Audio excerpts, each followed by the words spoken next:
नमस्कार, the daily show में आपका स्वागत है। मैं हूं मुकेश कुमार। दोस्तों, जब से तालिबान का काबुल पर कब्जा हुआ है, अफगानिस्तान पर कब्जा हुआ है, उसकी सरकार बन रही है, तभी से पूरे दुनिया भर में एक तरह की चिंता है, एक तरह की घबराहट भी है और खास तौर पर हिंदुस्तान में इसको लेकर तरह-तरह की प्रतिक्रियाएं हो रही हैं। लोग एक स्टील पर जाकर बातचीत कर रहे हैं और एक नए तरह का सांप्रदायिक उन्माद भी देखा जा सकता है। सांप्रदायिक जहर भी घुलता हुआ दिख रहा है। तो ये चिंताएं भी हैं और इस बीच में बहुत सारे ऐसे बयान भी आ रहे हैं इन चिंताओं से निकलकर, जिनको लेकर भी सवाल खड़े हो रहे हैं कि वो इस रूप में प्रस्तुत की जानी चाहिए या नहीं की जानी चाहिए, उसकी भाषा क्या होनी चाहिए। इसी के संदर्भ में मैं एक उस अंतर्राष्ट्रीय कॉन्फ्रेंस का भी जिक्र करना चाहूंगा, जो कि आज से अमेरिका में शुरू हो रही है, डिसमेंटलिंग ग्लोबल हिंदुत्व। इसको लेकर भी एक पूरी दुनिया भर में बहस हो रही है, जो कि अमेरिका की 40 यूनिवर्सिटी के सौजन्य से हो रही है और दुनिया भर के बहुत सारे विद्वान इसमें हिस्सा ले रहे हैं और तरह तरह से दोनों पक्ष हैं इसके। एक तो इसे सही ठहरा रहे हैं, दूसरे ये भी कह रहे हैं कि इससे हिंदू फोबिया से ग्रस्त है ये कॉन्फ्रेंस, या हिंदू फोबिया फैलाया जा रहा है।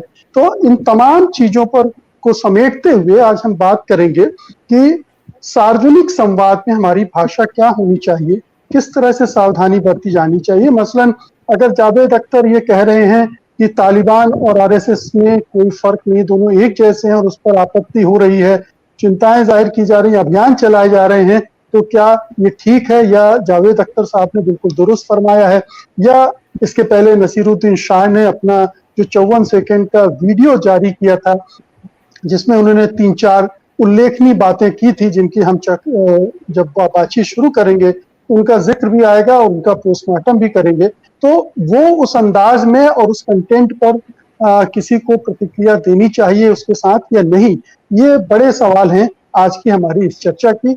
और इस चर्चा में हिस्सा लेने के लिए, बल्कि अपने विचार से हमें अवगत कराने के लिए हमारे साथ जुड़ रहे हैं जाने माने सामाजिक कार्यकर्ता प्रोफेसर अपूर्वा ढंग। आपका स्वागत है प्रोफेसर अपूर्वा ढंग। सबसे पहले तो मेरा सवाल यही है कि इतना विषाक्त वातावरण हमारे देश में भी है और दुनिया भर में भी हम देख रहे हैं कि किस तरह से धार्मिक उन्माद एक आकार लेता जा रहा है। पिछले कई दशकों से हो रहा है, लेकिन हाल के वर्षों में ज्यादा हुआ है। और ऐसे में जब स्कॉलर के सामने ये जिम्मेदारी होती है बहुत सारे लोगों को कि आप बोले इसके खिलाफ, या इसमें जनता के साथ आप जुड़े और इससे संघर्ष करने के लिए कोई रास्ता सुझाएं, तो बहुत सारे सवाल उठ खड़े होते हैं, जैसे नसीर और जावेद साहब के बयानों के साथ उठे हैं। और आपने भी एक हमारे ही कार्यक्रम में आपत्ति की थी जो नसीर साहब ने कहा था। तो क्या है इस पूरे चर्चा का केंद्र बिंदु? बहुत शुक्रिया मुकेश जी, पहले तो इस चर्चा को आयोजित करने के लिए, क्योंकि ये बहुत गंभीर विषय है जिस पर हम लोगों को बात करनी चाहिए कि एक उत्तेजना से भरे हुए माहौल में हम सार्वजनिक विचार विमर्श कैसे करें या बातचीत कैसे करें, उसकी भाषा कैसी हो। क्योंकि जब उत्तेजना बहुत ज़्यादा हो, तापमान बहुत ऊपर हो, तो किसी की जिम्मेवारी से भरी हुई बातचीत का या किसी भी जिम्मेदार व्यक्ति का कर्तव्य यह होता है कि पहले वह उत्तेजना कम करे, उस तापमान को कम करे। क्योंकि अगर वह उस उत्तेजना को बढ़ाएगा, तनाव को बढ़ाएगा या तापमान और ऊंचा करेगा, तो किसी भी बात को समझने में बहुत संकट होगा। यह सार्वजनिक संवाद का एक बुनियादी नियम है कि आप जब तक तापमान नीचे नहीं लाते हैं, उत्तेजना शिथिल नहीं करते हैं, मेरी बात आप तक पहुंचेगी ही नहीं, वो बीच में गुम हो जाएगी और आप अपने पूर्वाग्रहों से रंग कर मेरी बात को सुनेंगे। तो यह कर्तव्य है सार्वजनिक संवाद में जाते हुए। इसका मतलब यह नहीं है कि मैं सच न बोलूं। जैसे हमारे यहाँ एक बहुत प्रसिद्ध कहावत है और समझ है संस्कृत की, जिसमें कहा गया है कि अप्रिय सत्य नहीं बोलना चाहिए। सच बोलो लेकिन प्रिय बोलो, अप्रिय सत्य नहीं बोलना चाहिए। मैं इसका हामी नहीं हूं कि अप्रिय सत्य नहीं बोलना चाहिए। मैं इसका भी हामी नहीं हूं कि जो सामने है आप उसे ढक दें या उसे कम करके दिखाएं। आपका कर्तव्य है कि आप जो दिख रहा है उसे बतलाएं, बल्कि जो नहीं दिख रहा है उसे भी बतलाएं कि वह है क्या जो छिपा हुआ है। तो अगर इन सारी चीज़ों को हम ध्यान में रखें तो एक और बात जो दिमाग में आती है वह संदर्भ की है। आप किस संदर्भ में बात कर रहे हैं? देश, काल, पात्र, ये 3 शब्द हैं जो हम हमेशा ध्यान में रखते हैं कि कोई भी बात करते समय आप देश, काल, पात्र का ध्यान रखेंगे, स्थान का, पात्र का ध्यान रखेंगे। किस देश में बात कर रहे हैं, किस स्थान में बात कर रहे हैं, काल क्या है और पात्र कौन से हैं। पात्र यानी वे जिनके बारे में आप बात कर रहे हैं और वे जिनसे बात की जा रही है, सभी। और आप खुद एक पात्र तो हैं ही। ये तीनों बहुत महत्वपूर्ण हैं। तो अगर हम भारतवर्ष में 2021 में कोई चर्चा करें और आपने जिन विषयों की बात की उन विषयों पर चर्चा करें, तो हम इस संदर्भ को नज़रअंदाज नहीं कर सकते कि भारत में अभी एक मुसलमान विरोधी घृणा का वातावरण है। मुसलमान विरोधी घृणा हमारे सार्वजनिक विचार विमर्श पर हावी है पूरी तरह से, और चारों तरफ से मुसलमान विरोधी घृणा का प्रचार हो रहा है और इसके कई चीज़ों का इस्तेमाल कर रहा है। मसलन ये इस्लाम के बारे में एक धारणा को प्रचारित करता है, ये शरिया के बारे में एक धारणा को प्रचारित करता है, ये इस्लाम, शरिया, मदरसों के बारे में एक धारणा को प्रचारित करता है, मुसलमान मर्दों के बारे में एक धारणा को प्रचारित करता है। तो इन सारी चीज़ों को लेकर एक मुसलमानों के खिलाफ पूर्वग्रहों का निर्माण भारतवर्ष में लगातार किया जा रहा है। और इसमें हमारा मुख्य धारा का मीडिया, या जिस मीडिया की पहुंच बहुत ज़्यादा है, हिंदी के अखबारात, हिंदी का टेलीविज़न चैनल, अंग्रेजी के भी टेलीविज़न चैनल, ये सब इस अभियान में शामिल हैं। मुसलमान की छवि बनाई जा रही है बुनियादी तौर पर कट्टर, और भारत जैसे धर्मनिरपेक्ष देश में एक छिपा हुआ कट्टर जो इसका इंतजार कर रहा है कि उसकी संख्या जब बढ़ जाएगी तो वो भारत में शरिया लागू कर देगा।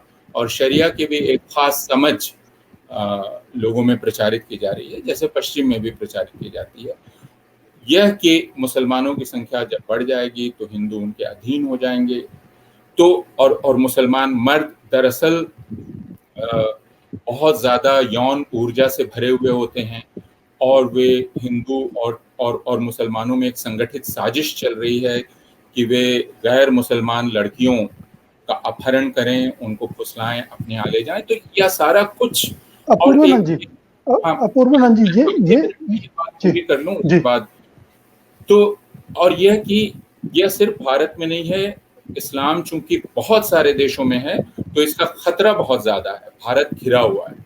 तो यह संदर्भ है, इस संदर्भ में हम कोई बात करते हैं, उस बात को कैसे ग्रहण किया जाएगा, उसकी व्याख्या कैसे होगी, यह सोचना हमारा दायित्व है। जी, आपने इस्लामोफोबिया का जिक्र किया, और वो हम देख रहे हैं कि पिछले कई दशकों से, बल्कि हम ये कह लें कि जब से अफगानिस्तान में अमेरिकी फौजों का दखल हुआ, उन्होंने वहाँ पर पहले मुजाहिदीन फिर तालिबान खड़े किए और पूरे मध्य पूर्व में एक वातावरण ऐसा बनाया जिसमें एक आतंकवाद और उस तरह की डर फैला पूरे दुनिया भर में, और उसके हम लोग कई जगह असर भी देखे, 9/11 भी हुआ। लेकिन ये जो उत्तेजना की बात की है आपने, ये उत्तेजना एक तरफ से लगातार बढ़ाई जा रही है। उस उत्तेजना को शांत करने का आपके पास कोई रास्ता नहीं है, लेकिन आपको इस उत्तेजना के बीच में संवाद भी करना है, आपको अपनी आपत्ति, एतराज भी जाहिर करने हैं, और जिन लोगों को आप संबोधित करना चाहते हैं उन्हें बताना भी है कि सही गलत किस तरह से चुने। मसलन मैं नसीर साहब का ही उदाहरण दूंगा। उनके वीडियो में कुछ चीजें आपने उस दिन भी इंकित की थी, लेकिन तमाम जो इस तरह के लोग हैं जो आपके और बहुत ज्यादा बौद्धिकता से संपन्न नहीं होते हैं, वो एक एक चीज को इस तरह से नहीं देख पाते हैं, तो अगर वो इतना सोचने लगेंगे तो उनके लिए बोलना मुश्किल हो जाएगा।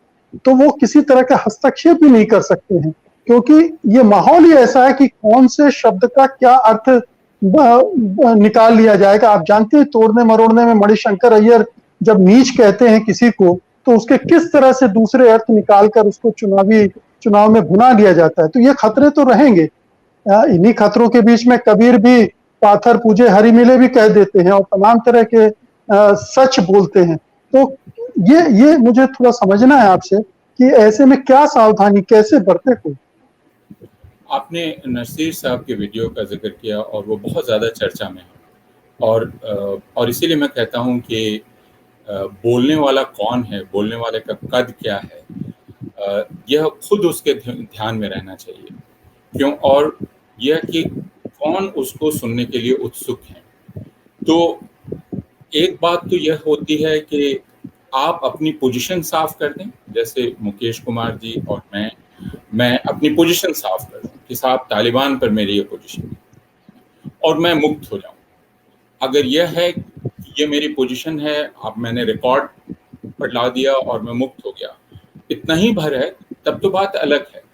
लेकिन अगर इससे ज़्यादा आप कुछ करना चाहते हैं तो आपकी जिम्मेदारी बढ़ती है और इसीलिए मैंने नसीर साहब के वीडियो की आलोचना की थी।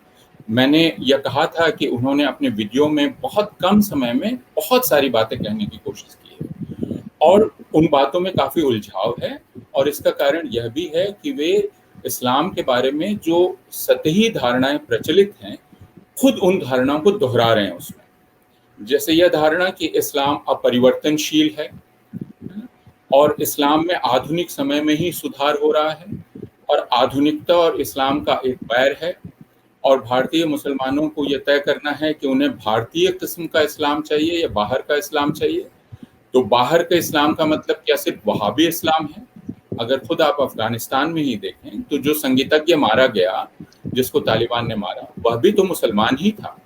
तो इस्लाम की अनेक किस्में हैं, ईरान में, अफगानिस्तान में, इराक में, चारों तरफ जो प्रचलित हैं। तो जब आप बाहर का इस्लाम एक कहते हैं तो दरअसल आपके दिमाग में वहाबी इस्लाम है, जिससे आप सावधान करना चाहते हैं।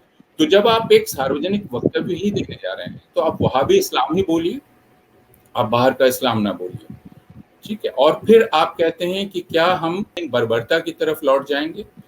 इस पर काफी बहस हो चुकी है। तो अगर सड़क चलता कोई व्यक्ति यह बात कहता है, क्या मेरी आवाज जा रही? आ रही। अगर सड़क छाप व्यक्ति कोई कहता है तो मैं तो उसको नजरअंदाज कर दूंगा।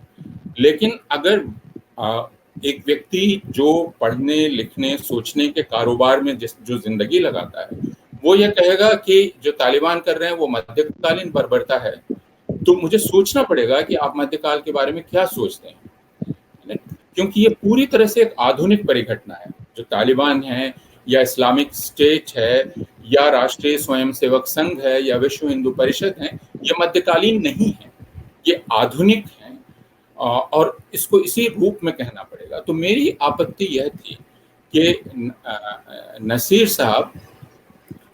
साहब संदर्भ भी भूल गए। यानी शायद उनको नाराजगी थी, उन्होंने कुछ मीडिया पोस्ट देखे होंगे, ट्विटर पे उनके निगाह में कुछ लोग लाए होंगे कि कुछ ऐसे लोग हैं जो तालिबान के आने की खुशी मना रहे हैं, उस पर उनको नाराजगी हुई होगी और उन्होंने एक वक्तव्य देना जरूरी समझा होगा। लेकिन आप वक्तव्य देने के पहले काफी कुछ देखते हैं, अपना संदर्भ देखते हैं। और भारत में संदर्भ क्या था कि तालिबान जैसे ही अफगानिस्तान में काबिज हुए, भारत में मुसलमान विरोधी अभियान ने एक नई तेजी पकड़ ली। तो आप इस संदर्भ को नजरअंदाज कैसे कर सकते हैं कि तालिबान को सामने रखकर भारत में गैर मुसलमानों से कहा जाने लगा, देखो मुसलमान ऐसे होते हैं। तो आप इस धारणा को और गाढ़ा कैसे कर देंगे इस तरह की डांट लगाकर मुसलमानों को? तो उससे आपको संतुष्टि मिल सकती है, लेकिन उससे सार्वजनिक विचार विमर्श में कोई योगदान नहीं हो रहा है। और आपने जो यह कहा कि फिर बोलना मुश्किल हो जाए, मैं ठीक यही बात कह रहा हूँ कि बोलना काफी कठिन है और इस कठिनाई को हमें और आपको समझना चाहिए। इसलिए बोलने की हम लोगों को जल्दबाजी नहीं करनी चाहिए कि हम बोले ही।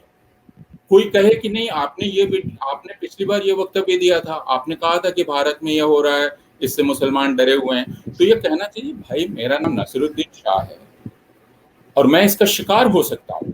मुझसे आधार कार्ड मांगा जा सकता है, और जैसे मोहसिन शेख को मार दिया गया, अगर मैं टोपी पहनूंगा तो मुझे भी मार दिया जा सकता है। तो ये तो सीधे मुझे प्रभावित करने वाली चीज है। लेकिन मैं इसके चलते जरूरी नहीं है कि यह बयान भी दूं ही, जब तक मैं इसकी सूक्ष्मता को समझ न लूं और पूरे संदर्भ में इसको व्याख्यायित न कर सकूं। जी अपूर्वानंद जी, मैं फिर भी कहूंगा कि इतनी ज्यादा सोच समझ कर अगर बयान देने कोई जाएगा तो बयान नहीं दे पाएगा। जावेद अख्तर साहब ने भी क्या किया, उन्होंने भी एक विचारधारा और एक खास तौर का माइंडसेट की तुलना आरएसएस से की, जो कि हम सब जानते हैं कि लगभग उनके सोचने का और काम करने का ढंग एक तरह का है, और आरएसएस भी उसी तरफ बढ़ रहा है। ऐसे में उन पर भी आक्रमण हुए। अब यहाँ के संदर्भ को आप कैसे देखेंगे? देखिए, चूंकि दोनों की आलोचना हुई, नसरुद्दीन शाह की ज्यादा तारीफ हुई है, उनकी आलोचना हम जैसे कुछ लोगों ने की है, और हमें यह कहा जा रहा है कि आप बहुत ज्यादा गहराई में चले जाते हैं। गहराई में जाने की जरूरत नहीं है। एक बेचारे व्यक्ति के मन में भावना आई, उसको व्यक्त करने की आजादी होनी चाहिए, अवश्य ही आजादी होनी चाहिए। लेकिन दोनों तुलनीय नहीं है। जावेद अख्तर एक तुलना कर रहे थे जिसका आधार है, और वह आधार क्या है कि तालिबान यह कहता है कि हमारे फिक्र सारे मुसलमानों को लेकर है, जो बात झूठ है, हम सब जानते हैं। तालिबान के फिक्र अपनी सत्ता को लेकर है, वो अपनी सत्ता कैसे कायम करेंगे, मुसलमानों को लेकर नहीं है। तो और दुनिया भर में जहां भी मुसलमानों की समस्या होगी हम उठाएंगे, यह भी झूठ है, हम जानते हैं, क्योंकि वो चीन से बातचीत कर रहे हैं। वीगर मुसलमानों की फिक्र उनकी फिक्र नहीं है, यह भी हम जानते हैं। उसी प्रकार अगर राष्ट्रीय स्वयंसेवक संघ यह कहे कि हिंदू उसकी चिंता का विषय है, तो दोनों तुलनीय हैं। अगर इजराइल ये कहे कि दुनिया भर के यहूदी उसकी चिंता का विषय है, तो तीनों तुलनीय हैं। इजराइल भी, राष्ट्रीय स्वयंसेवक संघ का विचार भी, और तालिबान का विचार भी, इस स्तर पर तीनों तुलनीय हैं। बल्कि एक कदम आगे बढ़कर यह कहा जा सकता है कि तालिबान का जन्म तो पिछली शताब्दी के 90 के दशक में होता है। राष्ट्रीय स्वयंसेवक संघ तो 100 साल पहले ही पैदा हो गया है, और राष्ट्रीय स्वयंसेवक संघ के अस्तित्व का आधार ही है गैर हिंदुओं के खिलाफ लगातार दुष्प्रचार करना, उन्हें गैर भारतीय साबित करना, भारत पर उनके अधिकार को कम करके दिखाना, और हिंदू श्रेष्ठता का लगातार प्रचार करना। अब अगर हम इन चीजों से इनकार करें, हम कहें कि नहीं, राष्ट्रीय स्वयंसेवक संघ ये नहीं करता है, उसके संगठन ऐसा नहीं करते हैं, तब तो बात ही नहीं की जा सकती है, क्योंकि आप एक सत्य को झुठला रहे हैं। लेकिन अगर ऐसा है तो बहुत कुछ है जो तालिबान से तुलनीय है। बल्कि तालिबान को यह कहा जा सकता है कि आप बहुत मायनों में राष्ट्रीय स्वयंसेवक संघ की तरह काम कर रहे हैं, जो हिंदुस्तान में आपसे पहले जन्म आप हो चुका था उसका, है ना। अगर आप कामसूत्र को जलाने की बात करते हैं, आप बहुत सारी किताबों को खत्म करने की बात करते हैं, आप उन स्मारकों को, आप बाबरी मस्जिद ध्वंस का अभियान चलाते हैं, और प्रत्यक्ष रूप से दूसरे संगठनों के माध्यम से ताजमहल के खिलाफ कितने दिनों से प्रचार चल रहा है, अब ज्ञानवापी मस्जिद को लेकर चल रहा है। तो इन चीजों को अगर हम ध्यान में रखें तो आप ये कह सकते हैं कि प्रवृत्तियां मूलतः एक है। इसमें जावेद अख्तर कुछ गलत नहीं कह रहे हैं, कम से कम इस मायने में कोई गलत नहीं कह रहे हैं, इसलिए दोनों तुलनीय नहीं है। मैं कह रहा हूं कि नसरुद्दीन शाह के वक्तव्य में उलझने हैं, कुछ सतही धारणाएं हैं, और एक हड़बड़ी है, उससे बचा जा सकता था। जावेद अख्तर की इस तुलना का आधार है। जी अपूर्वानंद जी, ये बताइए कि हमारे हिंदुस्तान में एक मुस्लिम होना ही अपने आप में एक तरह की बंदिशें उसके लिए तय हो जाती है। आप हिंदू हैं तो काफी कुछ स्वतंत्रता पूर्वक कह सकते हैं, लेकिन अगर मुस्लिम हैं तो मुसलमान को 10 बातें सोचनी पड़ेगी। और कितना भी, आमिर खान को ले लीजिए, उन्होंने तो बहुत साधारण ढंग से कहा था कि मेरी पत्नी असुरक्षित महसूस कर रही है, उसमें कुछ भी ऐसा नहीं था। वो जैसा आपने कहा कि वो तो पर्सनलाइज कमेंट था, वो तो पूरे मुसलमानों के बारे में भी नहीं था। और हम सब जानते हैं कि किस तरह से उनके खिलाफ कैंपेन चलाया गया। तो आप कुछ भी कहें, कुछ भी बोलें, उसके अर्थ वो वही निकालेंगे और उसी हिसाब से उस पर आक्रमण करेंगे। तो बात फिर वही आ जाती है कि भाषा का चयन सावधानी पूर्वक होना चाहिए। सार्वजनिक संवाद में आपको बहुत ही एहतियात बरतना चाहिए, इसमें कोई संदेह नहीं।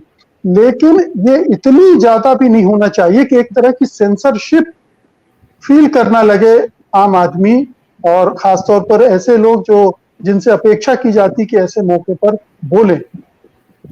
नहीं, मैं उसकी बात नहीं कर रहा हूँ, लेकिन मैं फिर भी दोहराऊंगा इस बात को, दोहराने का खतरा उठा के मैं यह बात करूंगा कि सावधानी की अपेक्षा उनसे है जो विचार का अभ्यास करते हैं। जो कभी बोल के चुप हो जाते हैं, मैं उनकी बात नहीं कर रहा हूँ। मैं एक और बात कहना चाहता हूँ कि क्या आप यह अपना दायित्व समझते हैं? मसलन जैसे आप रोज एक बातचीत करते हैं, आप रोज एक वीडियो जारी करते हैं, वो वीडियो सिर्फ आपके विचारों का, आपका उद्गार नहीं है, आप उसे संयोजित करते हैं क्योंकि आप एक कर्तव्य महसूस करते हैं कि जो समाज में चल रहा है उसमें हस्तक्षेप किया जाए और उसको एक दिशा में लाया जाए। तो जो लोग बयान देते हैं, और मुझे इस बयानों के तरीके पर एक ऐतराज है कि जो बयान देते हैं क्या वे अपना निवेश इस प्रकार करते हैं? क्योंकि एक बार जब आपने इस रास्ते पर कदम रखा तो फिर आपको यह देखना पड़ेगा कि ये संवाद किस दिशा में जा रहा है। आपको लगातार हस्तक्षेप करना पड़ेगा। अगर आपने वह भूमिका नहीं ली है तो मैं फिर कह रहा हूं ईश्वर के लिए या खुदा के लिए कि आपको कोई दबाव नहीं है कि आप बयान दें ही और स्थिति स्पष्ट करें, क्योंकि यह हम एक बहुत गंभीर समय में हैं जिस वक्त घृणा से भरे। अपूर्वानंद जी, आप क्या ये कहना चाहते हैं कि अगर नसीर साहब ने वो वीडियो जारी किया था तो उसके बाद जो प्रतिक्रियाएं आई थी उनसे भी उनका संवाद होना चाहिए था? ये नहीं कि एक वीडियो जारी करके फिर आप मुक्त हो गए। आपको अगर सवाल उठ रहे हैं तो मतलब एक इंगेजमेंट होना चाहिए था उसके बाद भी। देखिए ना, गांधी का नाम अक्सर आता है। आप गांधी का लिखा हुआ पढ़ेंगे तो आप देखेंगे वो कितना दोहराते हैं खुद को, क्योंकि आप हमें मालूम है कि हम कोई एक बात कह रहे हैं तो वो बहुत सारे आग्रहों, दुराग्रहों, पूर्वाग्रहों के बीच में हम कह रहे हैं, तो मुझे बार बार स्पष्ट करना पड़ता है। मंदिर प्रवेश का जो पूरा आंदोलन था उस दौरान आप देखिए कितने वक्तव्य दे रहे हैं। आप थक जाएंगे, आपको लगेगा कि वो एक ही बात कह रहे हैं, लेकिन वो सार्वजनिक विचार विमर्श को प्रभावित करने का प्रयास कर रहे हैं। तो जब घृणा खुद को दोहराती है, लगातार दोहराती जाती है, तो समझदारी को भी लगातार दोहराना पड़ेगा। यह मैं सिर्फ यह कहने की कोशिश कर रहा हूँ। इसलिए मैं कह रहा हूँ कि आप यह नहीं कह सकते हैं कि मेरे मन में बात आई, मैंने कह दिया। अब आप मुझसे इतनी अपेक्षा ना करें कि मैं एक एक नुक्ते पर विचार करूं फिर मैं बोलूं। अपेक्षा होगी, क्योंकि जैसा मैंने कहा कि आपके बयान का अगर प्रभाव ये पड़ रहा है कि पूरी बातचीत भारत में, देखिए पिछले एक महीने में क्या था, मुसलमानों के खिलाफ हिंसा कितनी बढ़ गई थी, हिंसा का प्रचार कितना बढ़ गया था। दिल्ली में जंतर मंतर पर मुल्ले काटे जाएंगे का नारा लग रहा है, इंदौर में चूड़ी वाले को पीटा जा रहा है, कानपुर में रिक्शा वाले को पीटा जा रहा है, कहीं और किसी को पीटा जा रहा है, कहीं एक लड़के को इसलिए पीटा जा रहा है कि लोगों ने उसको मुसलमान समझ लिया, मिस्टेकन आइडेंटिटी। ये पूरा माहौल था। कुछ लोग बहुत मेहनत से प्रयास कर रहे थे कि इस हिंसा की तरफ ध्यान दिलाया जाए। अब अगर बातचीत यहाँ आ जाती है कि अच्छा मुसलमान कौन है, प्रगतिशील मुसलमान कौन है, कट्टर मुसलमान कौन है, तो आपको विचार करना पड़ेगा ना कि क्या आपने इधर बहस को मोड़ने में अनजाने ही कुछ तो नहीं कर दिया। ये तो आपको सोचना पड़ेगा। आप इससे कतरा नहीं सकते। आप ये नहीं कह सकते कि नहीं आप मुझसे इतनी मांग ना करें, मैं अपनी आवाज में बोल रहा हूँ। तो अब मैं चाह रहा हूँ कि ये जो ग्लोबल कॉन्फ्रेंस हो रही है इस पर थोड़ा सा आप डालें कि इसको लेकर भी विवाद हो रहा है। खासतौर से इसका जो टाइटल है कॉन्फ्रेंस का, डिसमेंटलिंग ग्लोबल हिंदुत्व, मतलब वैश्विक हिंदुत्व को नष्ट करना, खत्म करना, इस तरह की ध्वनि निकलती है। क्या आपको लगता है कि इसमें भी वही भाषा की दिक्कत है? मेरी आपत्ति इस शीर्षक से है, क्योंकि यह शीर्षक, जैसा मैं कहता हूँ कि यह बहुत ज़्यादा वाचाल शीर्षक मुझे मालूम पड़ता है। मैंने जो इसका पोस्टर देखा उससे भी मुझे दिक्कत है, क्योंकि उसमें कील उखाड़ती हुई एक क्या उसको कहते हैं, दिखलाया गया है। तो मैं फिर कह रहा हूँ कि हम दरअसल करना क्या चाहते हैं, हम घृणा के खिलाफ समझदारी की बात करना चाहते हैं, और हम हमले की भाषा में बात नहीं करना चाहते हैं। यह ज़रूर है कि हम कोई समझौता नहीं कर रहे हैं, और यह भी बहुत स्पष्ट है कि हिंदुत्व और हिंदू धर्म दोनों एक नहीं है। यह बात तो सावरकर ने ही स्पष्ट कर दी थी कि हिंदुत्व एक राजनीतिक विचारधारा है, और सावरकर ने तो बल्कि हिंदुओं की लानत मलामत की थी, और उनको हिंदुत्ववादी होने के लिए कहा था। यानी सावरकर के सामने ये बहुत स्पष्ट था कि हिंदू धर्म और हिंदुत्व दो चीजें हैं। तो इस लिहाज से शीर्षक में हिंदुत्व का के होने पर मुझको आपत्ति नहीं है, लेकिन मेरी आपत्ति इस एक उत्तेजक शीर्षक से है। इस पर मेरा ऐतराज जरूर है कि क्योंकि हम देखिए, एक भाषा है जो प्रचारित की जा रही है, अगर हम उस भाषा का जवाब इस भाषा से देंगे तो दरअसल वही भाषा मजबूत होती है। तो हमें बिना अवधारणाओं से समझौता किए हुए हमें अपनी ऐसी भाषा की इजाद करनी है जो एक अहिंसक भाषा है। वह बहुत कठिन है, लेकिन और मैं फिर गांधी से ही सीखता हूँ, जिन्होंने कहा था कि मेरे जुबान पर बहुत ज़्यादा फ़िक्रे आते हैं, बहुत ज़्यादा चुस्त फ़िक्रे आते हैं, व्यंग्योक्तियाँ आती हैं, क्रोध भरे वक्तव्य आते हैं, लेकिन मैं सबको नियंत्रित कर लेता हूँ। तो आप क्या सबको नियंत्रित करके और अपने क्रोध को बांधकर आप एक ऐसी बात कह सकते हैं जिसे ज़्यादा लोग सुन सकें और जो आक्रामक न लगे। मैं आक्रामकता के विरुद्ध हूँ। क्या इस तरह की जो भी टाइटल होते हैं, भाषा होती है, वो दरअसल एक तरह की क्रिया और प्रतिक्रिया की चेन को आगे बढ़ाती है। आप कुछ कहेंगे, फिर वहां से कुछ प्रतिक्रिया होगी, और इस तरह से उत्तेजना लगातार बढ़ती जाती है, जो कि अंततः नफरत और हिंसा को बढ़ाती है। देखिए, ये जो कॉन्फ्रेंस हो रही है, अगर एक मिनट इसके संदर्भ में बात कर लें, तो अमेरिका और यूरोप में अब जो डायस्पोरा है भारत का, उस डायस्पोरा में ऐसे समूह बहुत मुखर हो गए हैं जो हिंदुत्ववादी समूह हैं, और वे राष्ट्रीय स्वयंसेवक संघ का वहाँ लगातार प्रसार कर रहे हैं। ये बहुत दिलचस्प है। राष्ट्रीय स्वयंसेवक संघ और उससे जुड़े हुए संगठनों को अमेरिका और दूसरी जगह से आर्थिक सहायता बहुत ज़्यादा मिलती है, और इसको बाकायदा डॉक्यूमेंट किया गया, हमारे मित्रों ने डॉक्यूमेंट किया है। तो यह एक खतरा है, और यह खतरा भारत के लिए भी है और उन देशों के लिए भी है जिन देशों में हिंदुओं को और दूसरे धर्म के लोगों को उन ईसाई बहुल देशों में बराबर की नागरिकता दी गई है। तो वहां तो आपके मंदिर को लेकर कोई घृणा प्रचार नहीं होता, जैसा घृणा प्रचार आप यहाँ मस्जिद को लेकर करते हैं। वहां कोई ये नहीं कहता कि ये मंदिर दरअसल ईसाई विरोधी गतिविधियों का अड्डा है। यहाँ आप मस्जिद के बारे में ये प्रचार करते हैं कि है मदरसा है। तो यह एक वास्तविक खतरा वहां हो गया है, और एक तरह की आक्रामकता और एक तरह की दक्षिणपंथी। इस बात को समझने की अकादमिक कोशिश की जाए, इसमें कोई हर्ज नहीं। लेकिन मैं फिर कह रहा हूं कि आप जब एक सार्वजनिक इसमें प्रवेश कर रहे हैं, तो जैसा आपने कहा कि आप एक ऐसी भाषा का प्रयोग कर रहे हैं जो भाषा उन्होंने बनाई है। यह भाषा आपकी बनाई हुई नहीं है। तो आप अपनी भाषा का प्रस्ताव करें, और आपकी भाषा में जितनी कम आक्रामकता होगी उतनी ज्यादा विश्वसनीयता उस भाषा की होगी।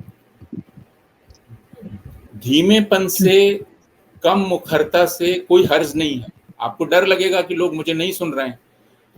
अगर आधे मिनट में हम बात कर लें कि जो पूरी आदत हो गई आजकल सोशल मीडिया की, वो ट्विटर हो, जो आपको बहुत कम शब्दों में कहने की, तो आप एक चुस्त जुमला उछाल देना चाहते हैं जो पत्थर की तरह जाकर किसी को लगे या तीर की तरह जाकर किसी को चुभे, इससे फायदा नहीं होता है, क्योंकि आपका निशाना वह नहीं है जिसकी आप आलोचना कर रहे हैं, बल्कि जैसा थियोडोर एडोर्नो ने कहा था कि आपका काम एक शिक्षक का है और आप उन्हें संबोधित कर रहे हैं जो इसके प्रभाव में आ सकते हैं लेकिन जिनको बचाया जा सकता है।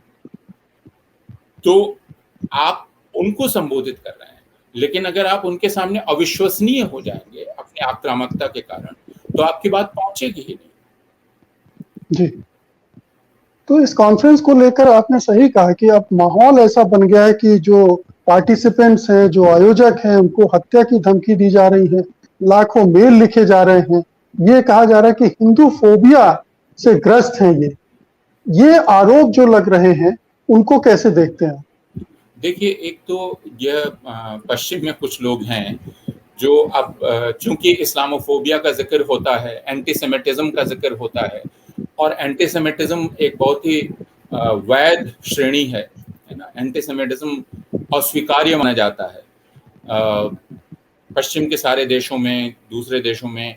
अगर आप एंटीसेमिटिज्म, और एंटीसेमिटिज्म की बाकायदा अंतर्राष्ट्रीय परिभाषा है, उसी तरह यूरोप में लोग कोशिश कर रहे हैं कि इस्लामोफोबिया की वैसे ही परिभाषा की जा सके।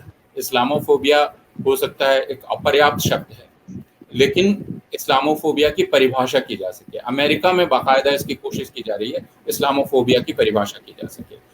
तो हिंदुत्ववादियों ने ऐसा सोचा, जो फिर हिंदू नहीं है, हिंदुत्ववादी हैं। वो उनके नाम से ऐसा लग सकता है कि वो हिंदू हैं, हो सकता है वो हिंदू रीति रिवाज भी का पालन करते हों यहाँ, लेकिन यहाँ वे हिंदुत्ववादी की तरह बात कर रहे हैं, जो एक राजनीतिक विचारधारा है और वर्चस्ववादी विचारधारा है, जो श्रेष्ठतावाद को प्रतिपादित करती है, दूसरे धर्मों को नीचा करके दिखाती है, भारत को प्राथमिकता हिंदुओं का देश साबित करती है। ये हिंदुत्ववाद है। हिंदू और हिंदुत्ववाद में फर्क है, और यह बात इस कॉन्फ्रेंस के आयोजकों ने शुरू में ही अपने वक्तव्य में कह दी कि हिंदू धर्म एक बहुत ही विविधता से भरा हुआ धर्म है। उसमें विविध प्रकार के विश्वास हैं, विविध प्रकार की उपासना पद्धतियां हैं, और वे उसका आदर करते हैं। और हिंदुत्व एक राजनीतिक विचारधारा है, जो राजनीतिक विचारधारा श्रेष्ठता बोध पर आधारित है, जो खासकर मुसलमानों, ईसाइयों के ऊपर वर्चस्व स्थापित करना चाहती है और भारत पर पहला अधिकार अपनी तरह के लोगों का बतलाना चाहती है। तो वे ये कह रहे थे कि जैसे एंटीसेमिटिज्म दुनिया के लिए खतरा है, इस्लामोफोबिया दुनिया के लिए खतरा है, वैसे हिंदुत्व भी दुनिया के लिए खतरा है।